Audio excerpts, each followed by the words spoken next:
The path of the Upstander, a new warrior's code.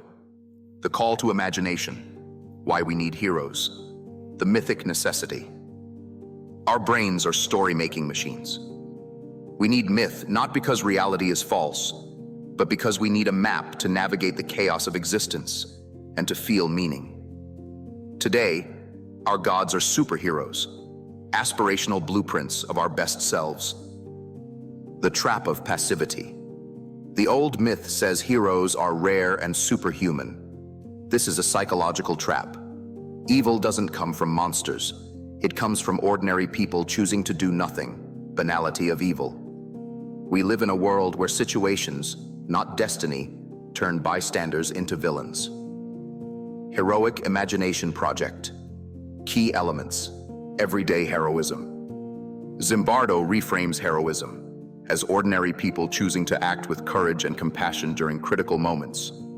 HIP teaches that heroism is a trainable mindset, not a personality trait or destiny. The power of situations. Drawing from the Stanford prison experiment and decades of social psychology, HIP emphasizes people often underestimate how situations shape behavior. Evil or apathy often arise from diffusion of responsibility, obedience to authority, in-group conformity. But the same forces can be reversed to create heroic action. Thus, if situations can create villains, they can also create heroes. The heroic mindset. HIP trains people to internalize a set of cognitive stances. I am responsible when others need help. I can make a difference. I do not wait for permission to act. I resist unjust authority. I stand up, even if I stand alone. This mindset turns passive bystanders into proactive upstanders. Bystander effect, reversal.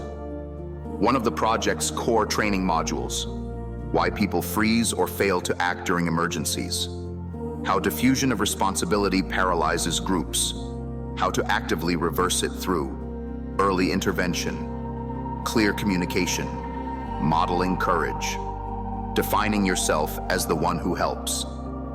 HIP reframes the bystander as a latent hero waiting for activation. Growth of heroic imagination.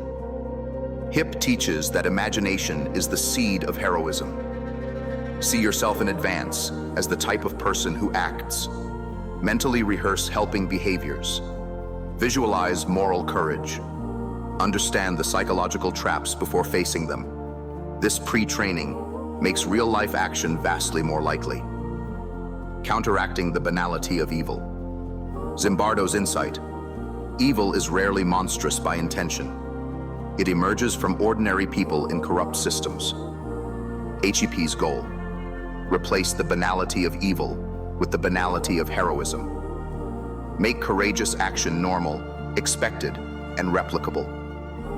Systems-level heroism. HIP isn't just about individual acts, challenges toxic systems, encourages whistleblowing, promotes institutional courage, advocates cultural norms that reward moral action, stresses that systemic problems require systemic heroes, character strengths, under pressure. HIP studies and teaches courage, compassion, moral integrity, self-awareness, resistance to peer pressure, the ability to meaningfully suffer for a principle. Heroism is reframed as moral action plus risk. Educational and organizational training. HIP runs programs for schools, corporations, military, first responders, community groups. Each program aims to cultivate ethical leadership, social responsibility, empathic reasoning, collective moral courage, transforming identity. Perhaps the deepest element, HIP encourages people to shift from someone else will do something to I am the kind of person who steps forward at the right moment. This identity transformation is the foundation of heroic behavior. Zimbardo's Heroic Imagination Project teaches ordinary people to understand the psychology of situations, overcome the bystander effect, cultivate moral courage, and consistently act as everyday heroes who reshape systems and protect human dignity. If the mind is the battlefield, the hero must first claim the throne of the inner kingdom. Claiming the throne, the sovereign self, the king, archetype. Before a warrior can protect a village, he must bring order to his inner kingdom. The king is the central organizing archetype of the psyche. He is the force that establishes boundaries, stability, and purpose. The king's core function, the blessing. A healthy king does not dominate, he blesses. The king's psyche. Core role in the king.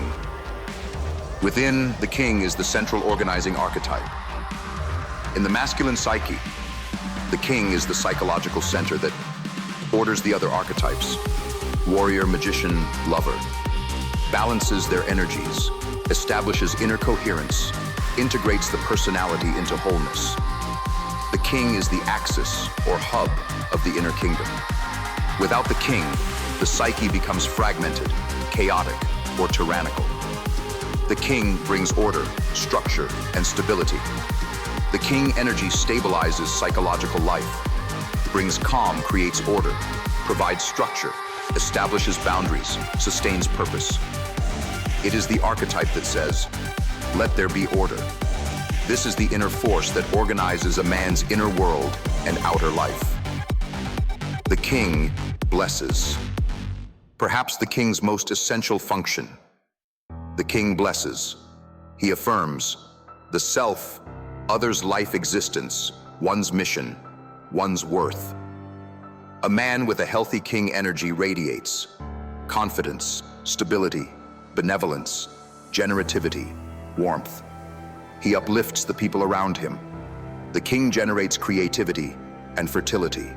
The king is responsible for generativity, creativity, building, protecting new life, expanding the kingdom, psychic or literal. This is the psychological energy that makes families, institutions, projects, legacies, visions, civilizations. He is the source of generative power. The king holds the vision of the realm. The king sees the big picture, the purpose, the meaning, the moral vision, the direction for life. He provides a cosmic perspective, a higher order orientation that grounds action. This is the archetype that gives a man a sense of destiny. The king mediates between heaven and earth. Gillette emphasizes that the king represents the divine masculine, the axis mundi, the connection between the human and the transcendent. The king is the inner psychic force that aligns a man with higher values, spiritual order, the ground of being, moral authority. He is the bridge between the sacred and the personal. The king dispenses justice with calm and clarity. The king does not react emotionally. He evaluates judges, fairly maintains order rules. With discernment, responds, not reacts. This is the internal energy of wise leadership, fairness, even-tempered judgment, righteous authority. The king creates and upholds the sacred center. In traditional cultures, the king is not just a ruler. He is a symbolic center of meaning. So in the psyche, the king grounds the self, protects the inner kingdom, keeps chaos at bay, maintains centeredness. When king energy is active, a man feels grounded, secure, calm, centered, sovereign. The shadow kings, the tyrant, the king who uses too much force. He is paranoid, controlling, and demands validation. Warrior without compassion. The weakling, the king who uses too little force. He abdicates responsibility, is indecisive, and allows chaos to reign. Warrior without clarity. Shadow forms of the king. Without initiation and maturity, the king devolves into shadow. Tyrant king, active shadow. Controlling paranoid. Narcissistic demands. Admiration crushes creativity. destroys, rather than blesses. This is the king disconnected from the sacred center. Weakling king, passive shadow, collapses under pressure. Insecure, indecisive abdicates responsibility, allows chaos to reign, avoids leadership. This is the king who refuses his throne. The king's resolve, Bushido, rectitude and honor. The king sits on the throne of rectitude, doing what is right regardless of cost, and honor, living with integrity of character. Bushido, the philosophy.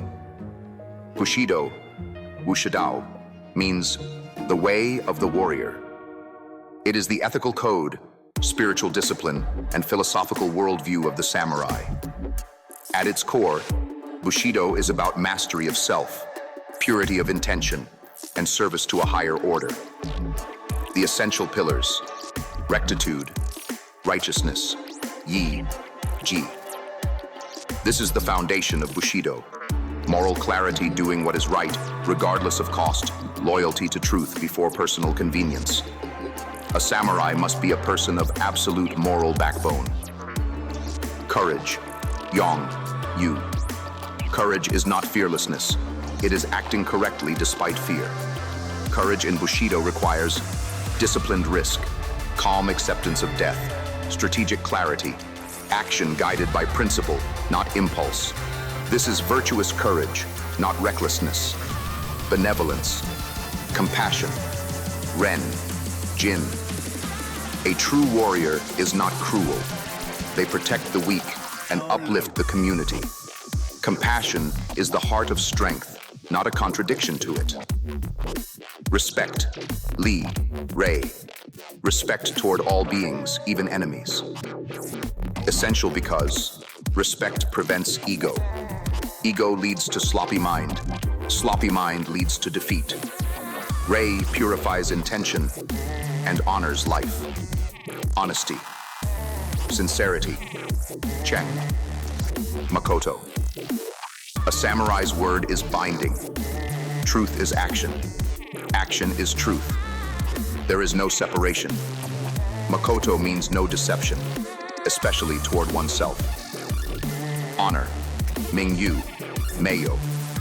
Honor is integrity of character, living, so that one can face oneself. Moral self-respect, coherence between inner and outer life. For the samurai, honor is more valuable than life. Loyalty, Zhongyi, Chugi. Loyalty is not blind obedience. It is commitment to duty, responsibility, service to a cause larger than ego.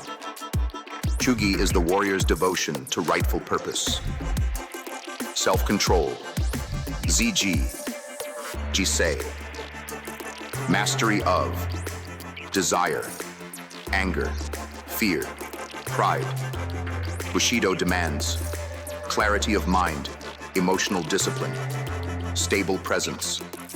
The warrior must rule himself before he can serve others. Readiness for death.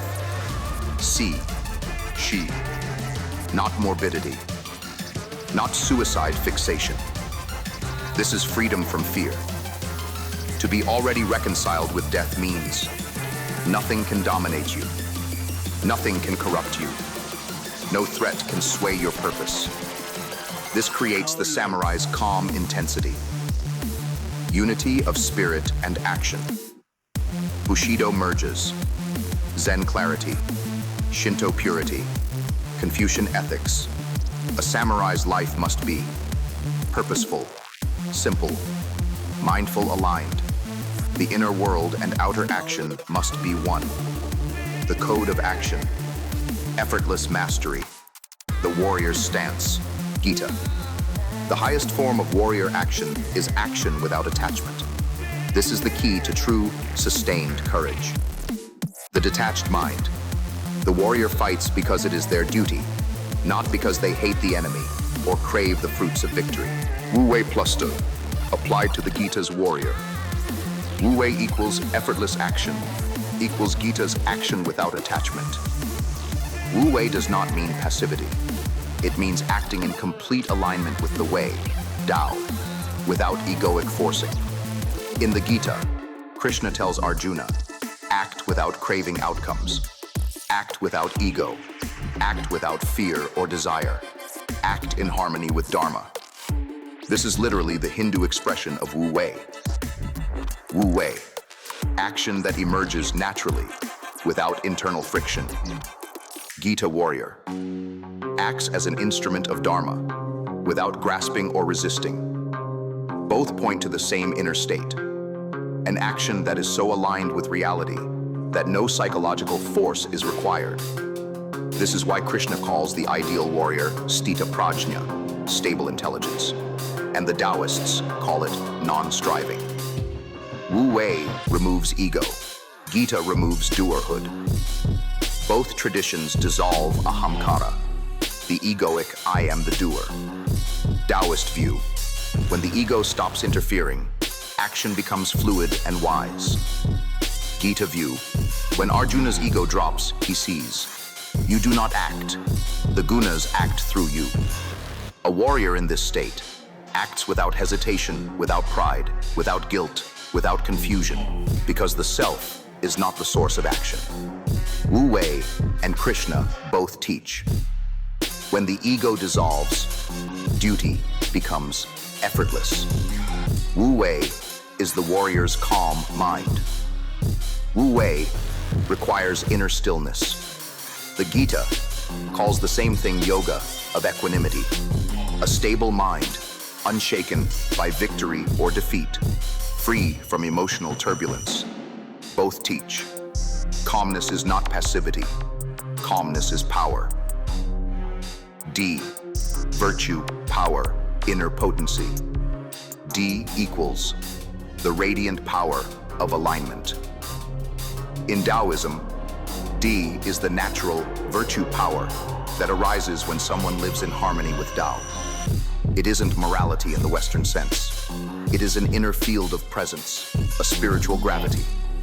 In the Gita, this same quality is called Tejas, radiance, Virya, inner strength, Atmabala, soul strength, Kshatra Tejas, warrior spirit, brilliance of Sattva, truth-aligned purity. Day is the warrior's aura. It is the effortless authority of someone aligned to truth. A warrior with day doesn't force action. Action flows from their state of being. D makes the warrior a blessing. In Taoism, D naturally blesses and nourishes others. It harmonizes, it calms, it strengthens, it uplifts. In the Gita, this is the king energy, benevolent sovereignty, calm strength, protection, blessing others through presence. A warrior whose action flows from D protects without hatred, leads without domination, acts without ego, inspires without coercion. This is the warrior king of both traditions. To prevent the tyrant and weakling shadows, the tyrant king, too much force. The weakling, king, too little force. Taoism and the Gita say the same thing. Without day, warrior becomes tyrannical, yang excess. Without day, warrior becomes passive, avoidant, yin excess. What stabilizes the center? Alignment with Tao or Dharma. Day arises. The psyche becomes sovereign. Day is the weaponless weapon. Laozi says, the highest virtue is like water. It nourishes all without competing. Krishna tells Arjuna, the wise neither kill nor are killed. Meaning, when one's center is so aligned with truth, the act of fighting becomes non-violent at the level of the soul, even if the body engages in battle. Violence without hatred becomes aligned action, not destruction. This is warrior in Wu Wei. Wu Wei plus D equals the realization of Dharma. Taoism calls it Wu Wei, right action, D, right being. The Gita calls it Karma Yoga, pure action, Jnana Yoga, pure seeing. Bhakti Yoga, pure devotion. Together they create clarity, purpose, calm power, moral courage, presence, effortless efficacy. This is the cosmic warrior.